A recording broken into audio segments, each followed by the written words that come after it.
आदरणीय मेरे दोस्तों, भक्तों और गुरु प्रेमियों, आपके समक्ष सौ साखी जो कि सबसे पुरातन खरड़े के अनुसार 10वीं पातशाही गुरसिक्खी और गुरसिक्खी की मर्यादा क्या है, गुरसिक्खी में रहते किसको कहते हैं, इस बारे में यह सबसे पुरातन ग्रंथ है। दोस्तों, इस 100 साखी को शुरू कर रहा हूँ। उम्मीद करता हूँ कि सभी गुरु प्रेमियों को यह पसंद आएगा। तो दोस्तों, बिना समय गवाए इस वृत्तांत को शुरू करते हैं। दोस्तों, साहब श्री गुरु तेग बहादुर साहब जी की अस्थियां कहाँ प्रवाहित की गई, इसमें भी एक सवाल है, जहाँ से एक अलग ही हमें गुरु मर्यादा का यह पहला स्टेप मिलता है। दोस्तों, इस स्टेप के मुताबिक श्री हरसर सुधासर तीर्थ का दर्शन इसमें होता है। मन आनंद से प्रफुल्लित हो जाता है और अकाल पुरुष की दया दृष्टि से माता जी गंगा के दर्शन प्राप्त होते हैं।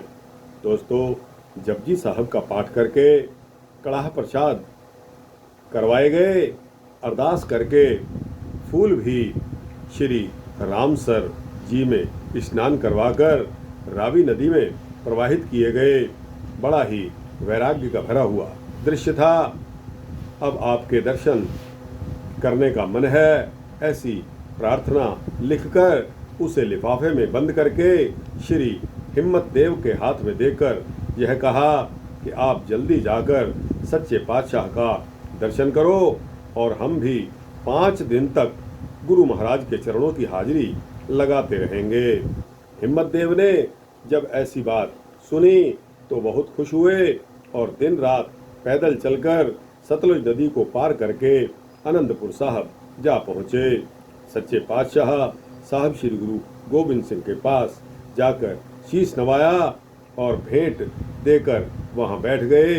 जब गुरुजी ने संगतों से समाचार पूछा, अरदास पढ़ी गई और संगतों को सम्मान देते हुए वचन किया कि सिखो, हिम्मत देव को ले जाओ, गरम जल से इनको स्नान करवाओ,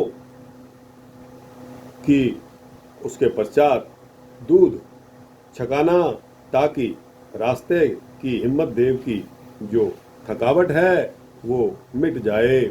सिखों ने थोड़े दिन तो श्री हरसर जी में रोजाना जपजी साहिब जी का पाठ करके, फूल प्रवाहित करके कड़ाह प्रसाद करवाए, गुरु जी के अधीन होकर अरदास करवाई गई और फिर चलने की तैयारी। धीरे धीरे चलकर सतलुज नदी में आकर स्नान करके वहाँ से गुरु जी के दर्शन किए, शीश नवाया और दर्शनों के लिए वहीं बैठ गए। जब गुरु जी शोभा रूपी तखत पर दीवान में विराजमान थे, सभी सिखों ने दर्शन किए और निहाल हो गए और बोले कि वाह, श्री गुरु नानक देव जी और श्री गुरु गोबिंद सिंह साहब जी, आपकी सच्ची कला, सच्चा फुरमान सिखों के प्रेम से मगन हुआ। और गुरुजी ने धन्य धन्य कहकर वचन किया कि आप लोगों ने जो साहब श्री गुरु तेग बहादुर साहब के फूल प्रवाहित किए, अब बताओ बकतमल कि वो तीर्थ कैसा था और कैसा है। जी सच्चे पातशाह जी, सच्चा स्थान है, वो भजन रूप तीर्थ है। वहाँ माता गंगा जी ने स्वयं आकर हमें दर्शन दिए और कहा कि मैं अकाल पुरख के हुक्म से यहाँ तप करने के लिए आई हूँ। संत का रूप धारण करके यहाँ गंगा निवास कर रही हैं। जो सिख जपजी साहब का पाठ करके, दूध आहार करके पाठ करते हैं शुद्ध मन से, तो सोते सोते ही उन्हें अकाल पुरुष साहब के दरबार में दर्शन होते हैं। अकाल पुरख के दरबार में वो प्रवान होते हैं और गंगा माता ने कहा कि मैं भी उसको दर्शन दूंगी। जो सिख और सिखड़ियाँ स्नान करके जप तप और व्रत करेंगे, भेंटा देकर कड़ाह प्रसाद करके हाजिर होंगे, उसका तिल भी मन भर का हो जाएगा और उसे प्राप्ति होगी और उसको किसी तीर्थ की कमी नहीं रहेगी। गुरुजी ने सिखों के मुख से वचन सुनकर बहुत आनंदित हुए और फिर कड़ाह प्रसाद करवाए। जोड़ मेल आनंदित होकर प्रातःकाल श्री गुरु तेग बहादुर साहब के आगे अरदास करके प्रसाद का वितरण करवाया। आज्ञा पाकर लांगरी वाहिगुरु जी का जाप करके प्रसाद तैयार करके गुरु जी के दीवान में प्रसाद लेकर हाजिर हुए। आशा जी दी वार के कीर्तन के पश्चात श्री आनंद साहब का पाठ करके अरदासा सोध कर रागी सिंहों ने राग मांझ में शब्द उच्चारण किया। सो होवत जो चित न होई, ताका हुक्म न मेटे कोई। शब्द पढ़कर भोग डाला गया। सभी बोलो वाहिगुरु। तो दोस्तों, यहाँ एक पंक्ति आई है कि जो सिख स्नान करके जप तप और व्रत करेगा। तो दोस्तों, यह मर्यादा का एक हिस्सा है कि जप करना है, सिमरन करना है, तप करना है, तपस्या करनी है और व्रत करना है, व्रत भी करना है। तो हमारे लोगों में यह लोग भूलते जा रहे हैं कि व्रत भी कोई चीज़ होती है, या ऐसा कह देते हैं कि नहीं, हमें तो सिर्फ खाना ही आता है, हमें व्रत करना नहीं आता। तो गुरुजी ने कहा है कि कठिन समय में अगर कुछ ना भी मिले तो अपने काम में तल्लीन रहना चाहिए, अपने काम में बिजी रहना चाहिए। ऊपर वाला भूखा किसी को नहीं मारता। समय आने पर सबको जो उसकी किस्मत में होता है उसको मिल ही जाता है। दोस्तों, अब एक और तीसरी साखी आती है। इस साखी में बहादुरगढ़ में दरबार लगाकर बैठे हुए लोगों ने हरिजन पकड़े जो जहर देकर गौ हत्या करते थे। तब गुरुजी ने हुक्म किया कि सत्य कहोगे तो छोड़ देंगे। किनको छोड़ देंगे? गौ हत्या करने वालों को छोड़ देंगे। उन्होंने सत्य बता दिया कि हम चमड़ी और मांस के लोभ के लिए गौओं को मारते हैं। हुक्म हुआ कि सिखों इनको छोड़ दो। तब सिखों ने अर्ज की कि गुरुजी, हमारा क्या हाल, और लोग तथा राजा जंगली मृग का शिकार करते हैं, हरिजन गाय भैंसों को मारकर शिकार करते हैं और कई पशु इन्होंने मार दिए हैं। तब गुरुजी ने कहा कि आप पशुओं की खाल का मोल लेकर उसकी गाय खरीद कर चलो और टहल करो, तुम्हारा पुण्य होगा। फिर गाय को कोई नहीं मारेगा और गौ रक्षा भी हो जाएगी। सिखों ने पूछा कि गुरुजी, जो छोहत मानते हैं, तब गुरुजी ने वचन दिया जो कि शब्द नंबर 4 है।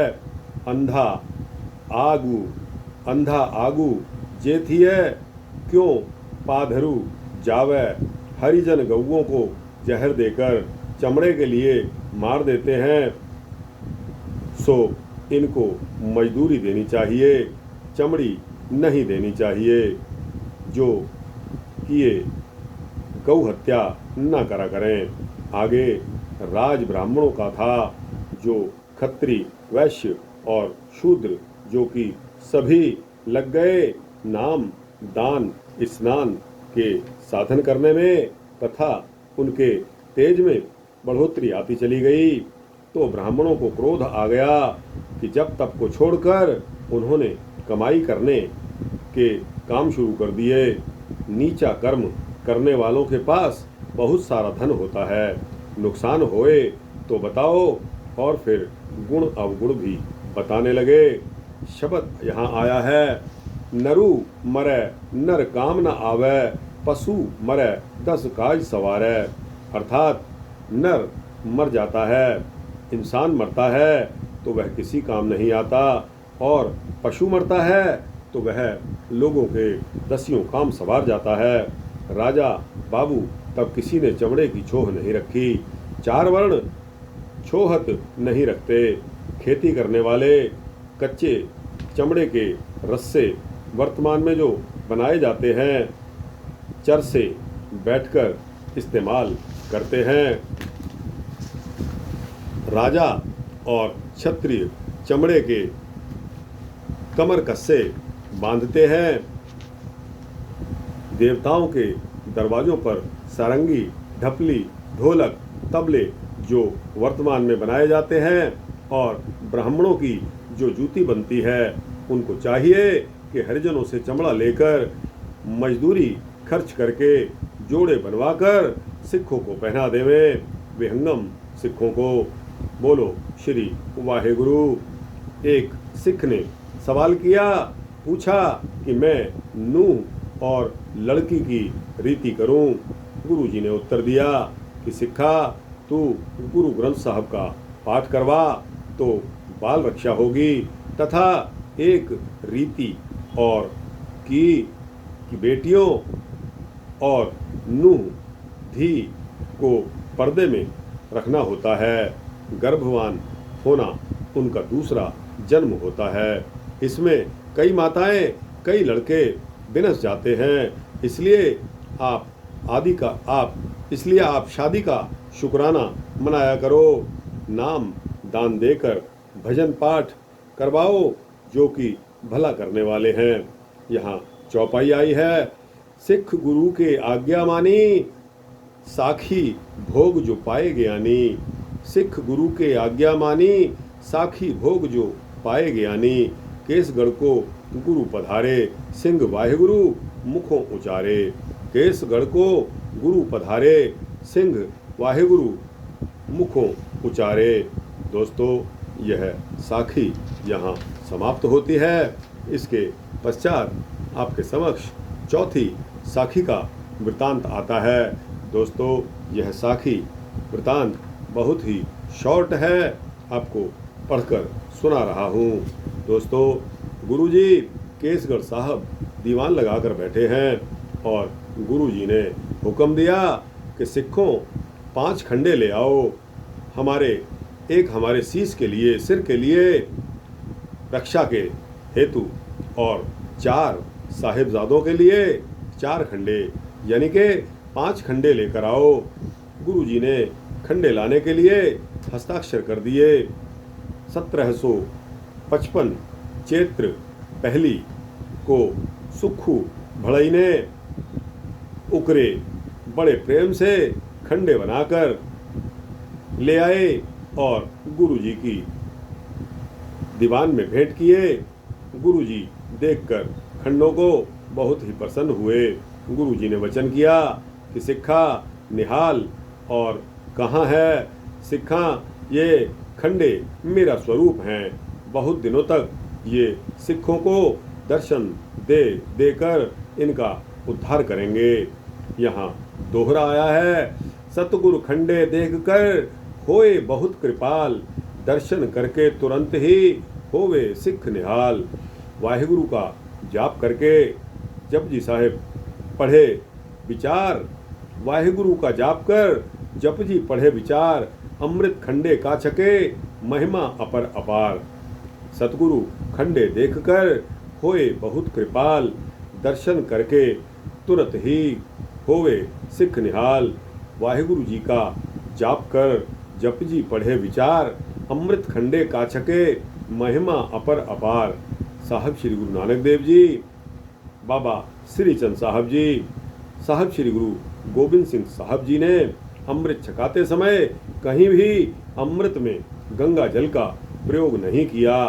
10 पातशाहियों सगल संगत खालसे जी गंगा इष्ट नहीं है, समस्त खालसे का गंगा जी इष्ट नहीं है। देखो देखी का मेला है। दोस्तों, यह 4 साखियाँ आपके समक्ष पेश करी। आपको कैसी लगी? अच्छी लगी हो तो इसको लाइक और शेयर करते हुए अपने दोस्तों, भक्तों, मित्रों, जिज्ञासुओं तक पहुंचाना। अपने राय कमेंट सेक्शन में जाकर अवश्य देना। और दोस्तों, इस चैनल को सब्सक्राइब कर देंगे तो आपको इसी तरह की सूक्ष्म साखियाँ 100 साखी के अंतर्गत मिलती रहेंगी, ऐसी उम्मीद करता हूँ। वाहिगुरु जी का खालसा, वाहिगुरु जी की फतेह।